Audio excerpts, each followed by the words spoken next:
사무엘하 24장 1절로 우리 10절까지입니다. 사무엘하 24장 1절로 10절까지 교독해서 읽겠습니다.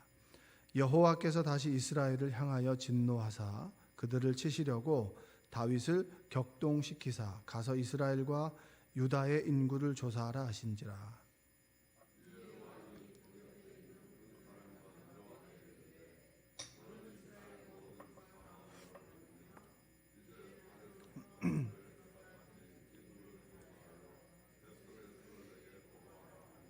요압이 왕께 아뢰되 이 백성이 얼마든지 왕의 하나님 여호와께서 100배나 더하게 하사 내 주 왕의 눈으로 보게 하시기를 원하나이다. 그런데 내 주 왕은 어찌하여 이런 일을 기뻐하시나이까 하되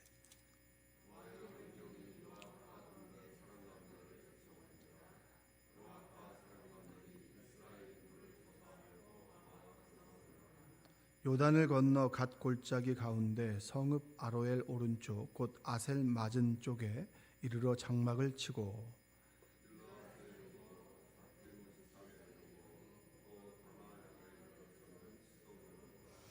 두로 견고한 성에 이르고 히위 사람과 가나안 사람의 모든 성읍에 이르고 유다 남쪽으로 나와 부엘세바에 이르니라.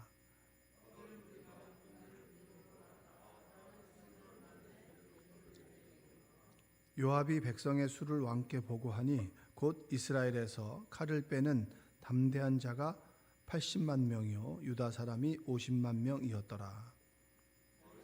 백성을 조사한 후에 그의 마음에 자책하고 다윗이 여호와께 아뢰되 내가 이 일을 행함으로 큰 죄를 범하였나이다.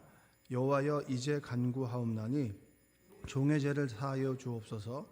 내가 심히 미련하게 행하였나이다 하니라. 아멘. 오늘도 하나님의 은혜가 여러분의 삶 가운데 함께하기를 주님의 이름으로 축복합니다. 그 성공한 사람들의 이야기를 들어보면 공통적으로 하는 이야기가 있습니다. 뭐냐면 이제 성공했구나라고 생각할 때가 가장 위험할 때다. 이렇게 얘기합니다.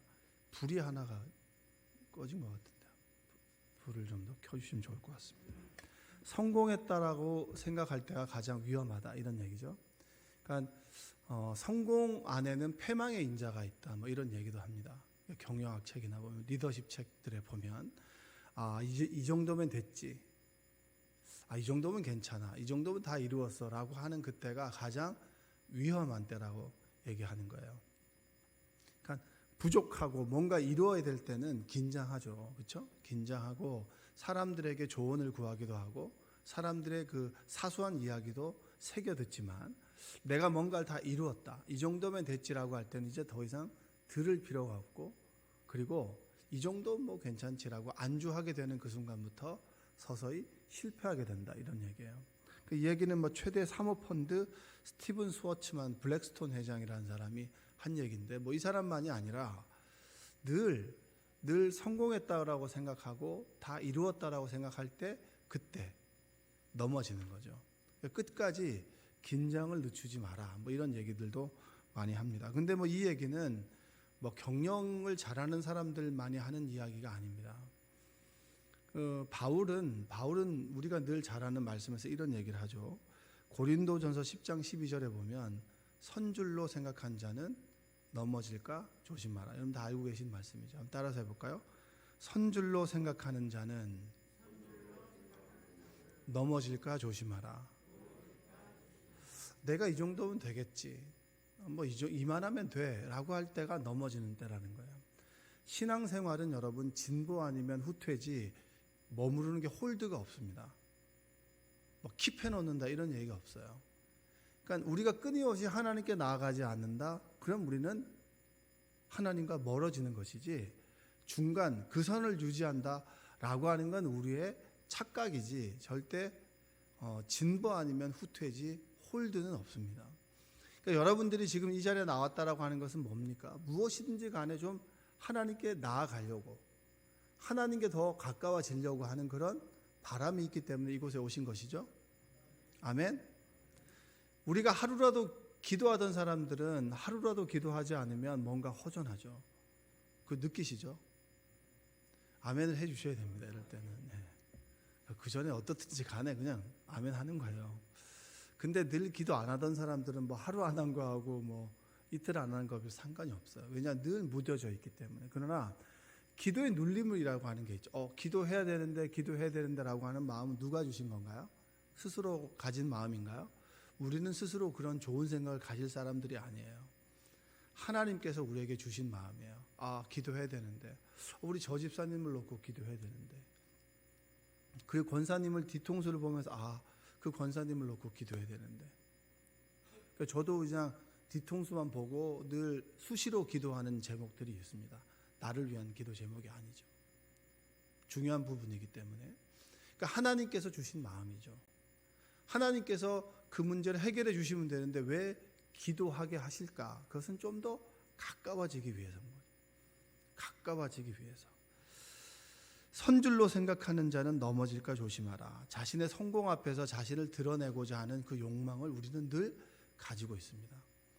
그리고 하나님의 이름보다는 나를 드러내고, 그리고 내가 가지고 있는 소유물의 숫자를 드러내는 거죠.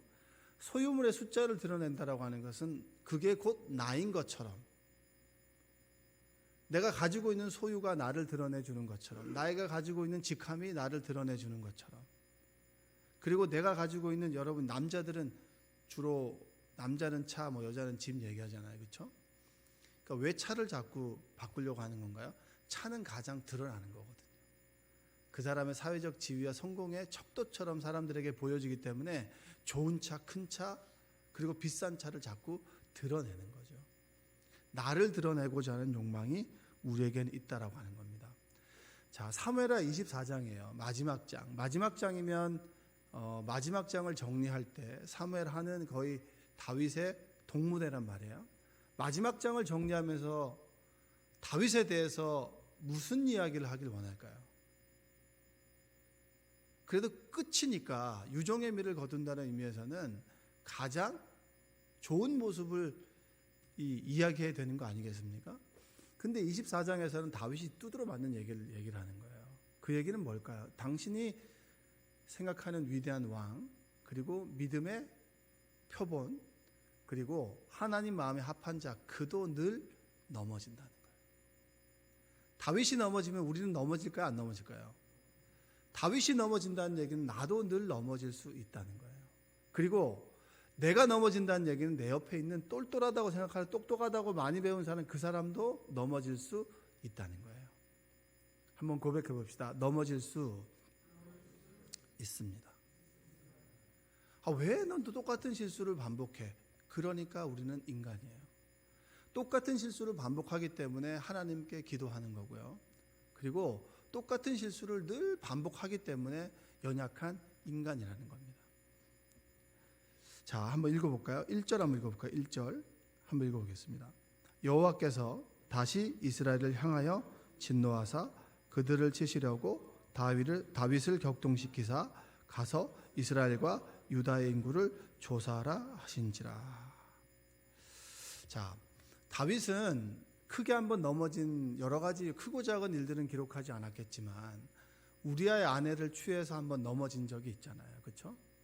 한번 인생의 쓴 교훈을 맞이한 거죠. 그때 그가 우리아의 아내를 취하고 난 다음에 경험했던 게 네 집안에 칼이 끊이지 않을 것이다. 네 사랑하는 아내가 백주대낮에 겁탈을 당할 것이다. 이런 이야기. 그리고 네 아들이 너에게 칼을 겨눌 것이다. 이런 얘기들을 하나님으로부터 듣잖아요. 그리고 다윗은 경험을 했어요. 근데 또 넘어지는 거예요. 또 넘어지는 내용이 뭐냐면 여호와께서 다시 이스라엘 향해서 진노하사 그들을 치시려고 다윗을 격동시키고 가서 이스라엘과 유다의 인구를 조사하라 하신지라. 이 얘기를 들어보면 하나님께서 작정하고 두드러 깔려고, 그렇죠? 다윗의 마음을 막 만져가지고 다윗이 막 행동해서 다윗에게 치는 거. 그럼 이거 하나님께서 북치고 장구치고 하는 거잖아요. 유다의 마음속에 예수를 팔 생각을 집어넣었다. 그러면 하나님께서 집어넣었으니까 유다는 그러면 아무 생각 없이 집어넣은 생각대로 했고, 그리고 스스로 자책해서 자살한 거잖아요. 그러면 하나님이 나쁜 존재인 거예요. 여기서도 보면 이스라엘이 마음에 들지 않는 거예요. 마음에 들지 않으니까 이스라엘을 치시려고 다윗을 막 격동시켜 가지고 다윗이 죄를 저지르게 하고, 그리고 다윗이 스스로 자책한단 말이에요. 그럼 이 말씀을 들어보면 하나님은 정말 나쁜 존재인 거예요. 왜? 하나님께서 나쁜 생각을 집어넣은 거잖아요. 여러분, 이 1절을 잘 해석해야 됩니다. 이건 뭐냐면 다윗의 마음속에 이 자신을 드러내려고자 하는 자기 중심성이 막 드러나기 시작한 거죠. 인생의 마지막에 딱 돌아보니까 내가 굉장히 많은 걸 이루었구나. 좀 드러내고 싶은 거예요. 좀 드러내고 자랑도 하고 싶고, 그래, 내가 가지고 있는 힘과 내 능력이 얼마인지를 좀 알아보고 싶은 거예요. 그러니까 군사력, 전쟁에 나가서 싸울 수 있는 그 군사가 몇 명이나 되느냐가 바로 그 사람이 가지고 있는 힘이잖아요. 내 힘을 마지막에 드러내고 싶은 거죠. 여러분, 우리는 나이를 먹으면 먹을수록 육신은 약해지지만 고집은 더 세질 수 있어요. 나이를 먹으면 먹을수록 원색을 많이 입나요? 아니면 좀 축축 이렇게 무채색 같은 걸 많이 입나요? 오히려 원색을 많이 입죠. 내 자신이 조금 약해지기 때문에 색깔로서 좀 드러내고자 하는 욕망이 큰 거예요. 내가 나이가 먹었어. 이제 하나님께 갈 때가 얼마 남지 않았는데 그래도 나는 힘이 있다는 거예요. 내가 이룬 업적이 이 정도 된다는 거죠. 그거를 보여주고자 하는 욕망이 끊임없이 올라오는데 하나님께서는 그것을 허용하셨다, 이 얘기예요. 무슨 말씀인지 이해가 되시죠? 하나님께서 너를 두드러 까기 위해 가지고 다윗을 격동시킨다는 얘기를 다시 해석하면, 이 말을 해석하자면 인간이 가지고 있는 욕망이 막 올라오는데, 끊임없이 우리는 자기 중심성이 가지고 있는데, 하나님 아니라 나를 드러내고자 하는 욕망, 욕심을 가지고 있는데 그것을 허용하셨다. 이 얘기가 1절의 말씀입니다. 그래서 격동시키사라고 하는 이 말씀은 뭐냐면, 하나님께서 그 마음을 부추기는 것이 아니라 인간이 가지고 있는 욕심이 부추겨질 때 허용하셨다. 이 말을 바로 격동시키사라고 해석할 수가 있어요. 여러분, 우리가 늘 기도해야 되는 것은 뭐냐면, 한순간도 나를 놓지 말아 주십시오. 믿으십니까? 하나님께서 내 생각과 마음과 입술을 좀 주관해 주십시오. 여러분, 의지가 여러분이 되게 강한 것 같죠? 나는 모든 것을 할 수 있다. 나 마음만 먹으면 할 수 있어. 할 수 있죠. 근데 할 수 있는 영역이 되게 작아요, 사실은. 내가 스스로 대단한 것 같지만, 여러분, 아담이 선악과를 먹고 타락했다고 했잖아요. 그러면 타락했다라고 하는 건 뭡니까? 죄를 졌다는 얘기잖아요. 원래 가지고 있던 우리의 생각과 마음과 입술, 의지, 이런 것들이 뭐죠? 다 왜곡됐다는 거죠. 그러면 구원받는다라고 하는 의미가 뭡니까? 천국 가는 거, 천국 간다라고 하는 의미가 뭐예요? 내 의지가, 왜곡된 의지가 바로 잡혀지고, 내 생각이, 나 중심의 생각이 하나님 중심으로 바뀌고, 아멘? 그리고 내 마음이, 이 격동하는 내 마음이 하나님 안에서 평안함을 갖는 것이 뭡니까? 구원이잖아요. 그렇지 않습니까, 여러분? 그러니까 여기선 어떻게 살았는지 몰라도 천국만 가면 되는 건가요? 천국은 어떤 곳인가요? 이곳에서 마음의 평안을 누리고 내 연약한 의지가 하나님의 의지에 함께 담길 때 온전한 의지로 바뀌어지게 되고, 그래서 그런 얘기 많이 하잖아요.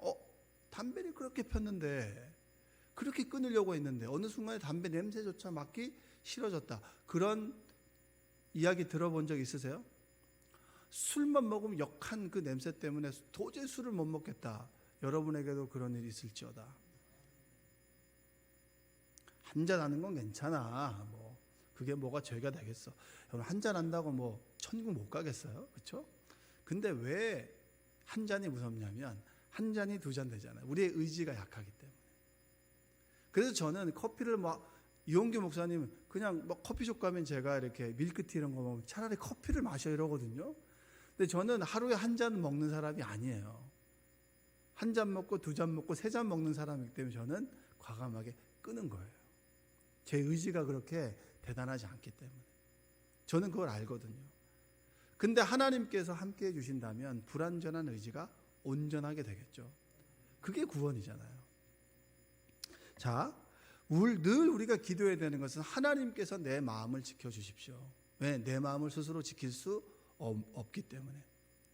내 생각이, 부정적인 생각이 계속 꼬리를 물고 이어지죠. 그렇기 때문에 우리는 늘 무엇을 기도합니까? 하나님, 제 생각을 붙들어 주옵소서. 내 마음이 끊임없이 격동되는 업앤다운이 심한 내 마음을 붙들어 주옵소서. 우리가 기도해야 될 것은 늘 이겁니다. 그래서 저는 기도해요. 하나님, 제 생각과 마음과 입술을 주관하여 주옵소서.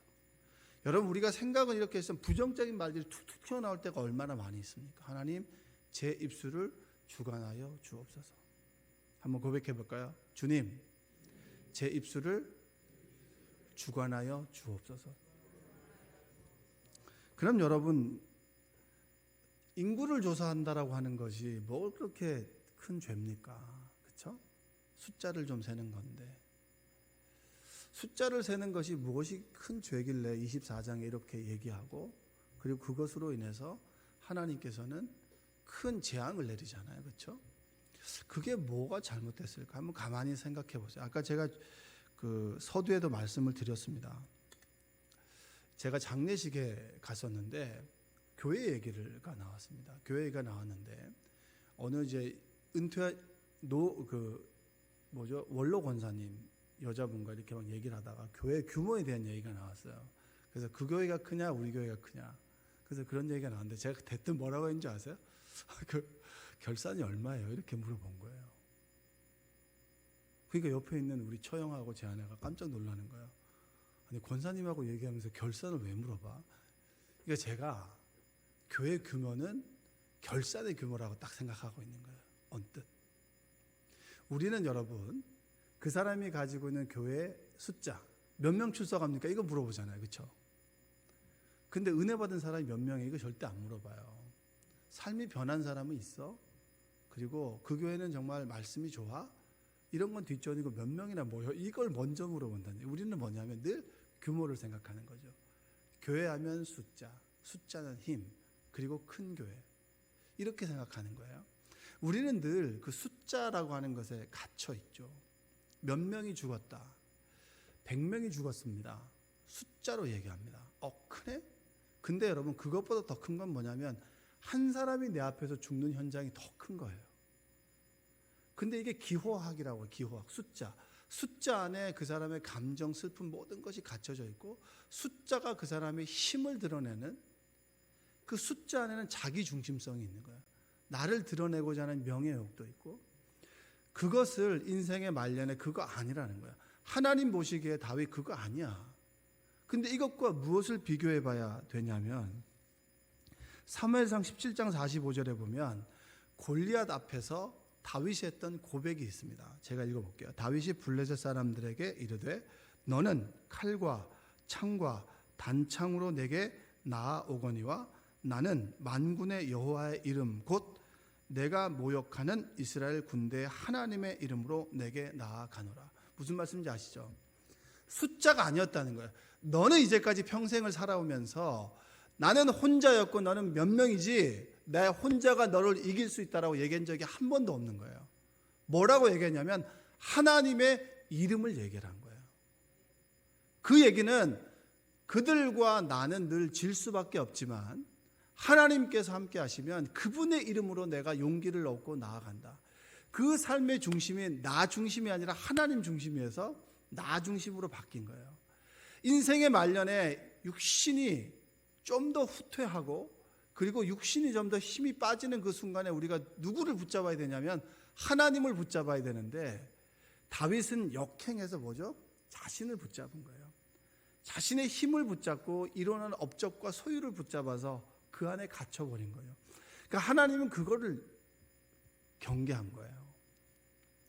사무엘상 17장 47절에 보면 또 여호와의 구원하심이 칼과 창에 있지 아니함.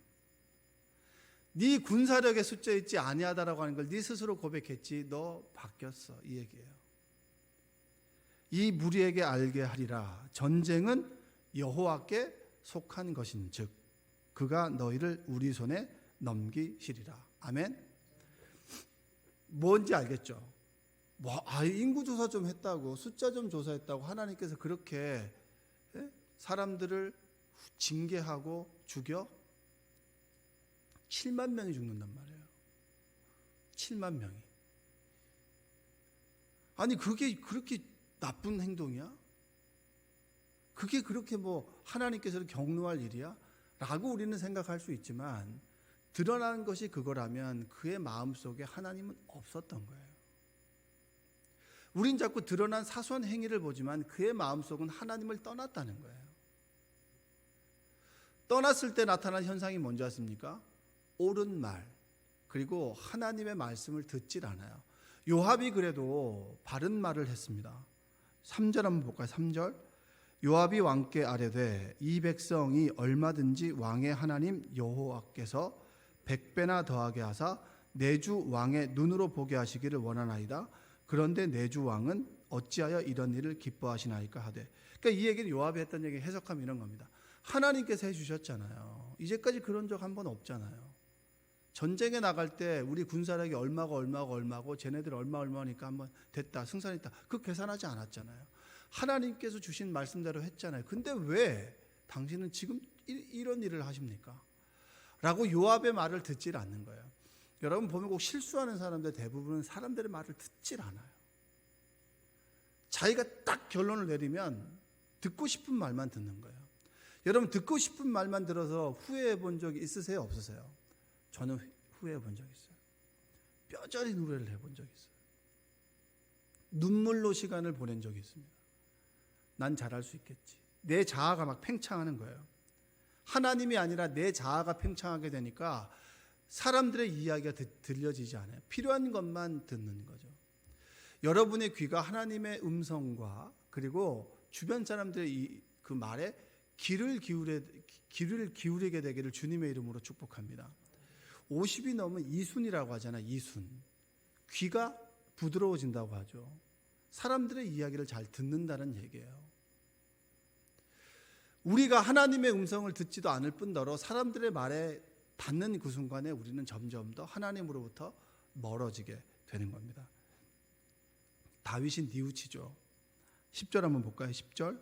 다윗이 백성을 조사한 후에 그의 마음에 자책하고 다윗이 여호와께 아뢰되 내가 이 일을 행함으로 큰 죄를 범하였나이다. 여호와여 이제 간구하옵나니 종의 죄를 사하여 주옵소서. 내가 심히 미련하게 행하였나이다 하니라.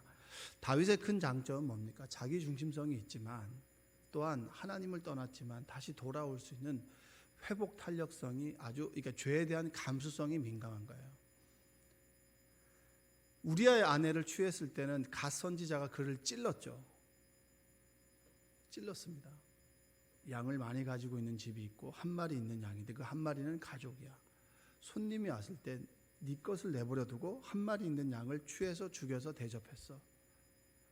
그건 당장 죽어야 마땅할 사람입니다. 당신입니다. 그때 그는 죄를 회피하지 않았죠. 근데 이번에는 뭐예요? 갓이 이야기하기도 전에 먼저 뉘우칩니다. 여러분 이게 복된 거 아니겠어요? 우리는 늘 넘어지죠. 다윗만 넘어집니까? 여러분 다른 사람의 잣대를 가지고 평가할 때 보면 여러분들은 다 의인이에요. 의인이고 이 사람만 죄인이에요. 이 사람이 그런 실수를 한다면 그 실수 속에 나의 모습도 있는 거예요. 죄는 미워하지만 사람 미워하지 말라는 얘기는 그 얘기예요. 똑같은 거예요. 그러나 이 사람은 했고 나는 안 했고의 차이일 뿐이죠. 우리도 환경이 좋지 못했다면 우리도 범죄자가 될 가능성이 아주 농후한 사람들이에요.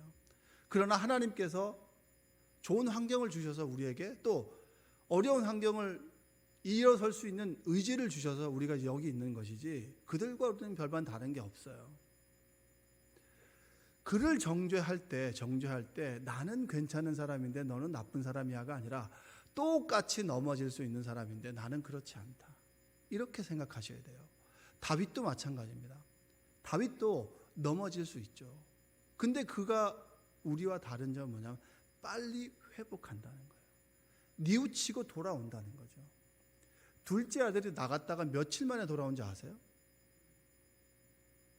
돌아온 탕자 며칠 만에 돌아온지 아세요? 어떤 사람은 고집 센 사람은 3년 4년이 걸리겠고 어떤 사람은 나가보니까 아니다 싶어서 하루 만에 돌아오는 사람도 있겠죠. 그럼 어떤 사람이 지혜로운 사람입니까? 하루 만에 돌아온 사람이 지혜로운 사람이죠. 고집의 크기만큼 고생하는 시간이 길어지는 거 아니겠습니까? 다윗은 경험했어요. 내가 이걸 우기다가는 크게 얻어맞을 수 있겠구나 라고 하는 걸 돌아고 다시 깨우치는 거죠. 그러나 죄에 대한 책임은 있습니까? 없습니까? 있죠. 그게 내일 얘기입니다. 여러분, 우리는 늘 넘어질 수 있습니다. 실수할 수 있어요. 실수할 수 있고, 그리고 어느 순간엔 내 자아가 팽창됐을 때는 하나님에 대한 이야기뿐만 아니라 다른 사람 이야기에 귀를 닫을 수도 있는 거예요. 혹시나 여러분들이 지금 그런 상태라면 좀 뉘우치는 은혜가 있기를 주님의 이름으로 축복합니다. 냉랭하게 하나님과의 관계 속에서 흘러가는 것이 당연한 것이 아니라 내 하나님의 말씀 앞에서 내가 마음이 말랑말랑해지고, 그렇구나. 내 시선이 자꾸 타인을 보다가 나 자신을 바라볼 때 내가 바로 서 있는 거예요. 자꾸 말씀을 나에게 튕겨내고 저 사람에게 비춰왔을 때 우리의 신앙의 태도는 잘못되어 있는 거예요. 그러면 우리가 죄에 빠질 수 있고 하나님과 멀어질 수 있는 거예요. 아니, 이것 좀 잘못했다고 다윗을 이렇게 쳐? 이걸 통해서 나를 치지 않는 하나님의 관용 앞에 감사함을 느끼는 여러분 되시기를 주님의 이름으로 축원드립니다. 기도하겠습니다. 사랑과 은혜가 풍성하신 아버지 하나님, 감사합니다. 늘 넘어질 수 있습니다. 늘 실수할 수 있습니다. 내가 지금 그런 상황이라면 돌아오게 하시고, 내 주변의 분들이 그렇다면 기도하게 하여 주옵소서. 이 시간 간절한 기도 제목을 가지고 주님께 메어 달리는 우리 성도님들이 있습니다. 하나님, 역사하여 주셔서 그 기도에 응답하여 주시고, 하나님의 살아계심과 끝까지 하나님께서 이루실 그날까지 포기하지 않고 메어 달리는 그런 기도가 되게 하여 주시고, 우리의 믿음이 되게 하여 주옵소서. 예수님의 이름으로 기도합니다. 아멘.